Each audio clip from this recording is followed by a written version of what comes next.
બગદાણાના નવનીત બાલદિયા પર થયેલા જીવલેણ હુમલા મામલે એસઆઈટી દ્વારા તપાસ કરવામાં આવી રહી છે, જેના ભાગરૂપે તત્કાલીન મહિલા પીઆઈ ડીવી ડાંગર અને Mahuva PI KS Patel Bhavnagar range IG ઓફિસે પૂછપરછ માટે હાજર થયા હતા।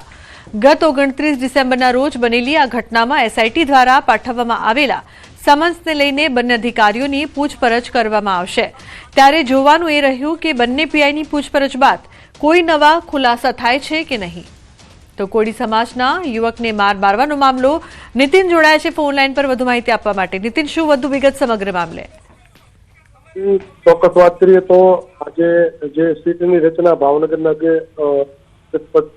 ઘટનાને લઈ અને બનાવવામાં આવેલી છે તેમાં આજે ભાવનગર રેન્જ આઈજી દ્વારા તમામે તમામ અગાઉ જે ત્યાં મહુવાના પીઆઈ હતા સ્થાનિક તે ઇન્ચાર્જ અને ત્યાંના જે બગદાણાના પીઆઈ હતા તેઓને પણ સમન્સ આપીને બોલાવવામાં આવ્યા હતા અને તેઓએ જ્યારે સમગ્ર કેસ અને આ પ્રકરણ છે તે બાબતે તેઓએ શું કામગીરી કરી હતી તેની તમામે તમામ છે તે સંબંધોની સમીક્ષા કરવામાં આવી છે।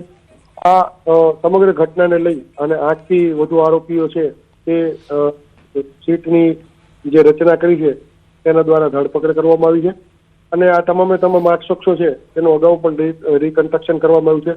ત્યારે વધુ એક આરોપી છે તે પણ હજી પોલીસે છે તે ઝડપીને આગળની કાર્યવાહી છે તે હાથ ધરી છે। જી બિલકુલ નીતિન, આભાર સમગ્ર માહિતી બદલ।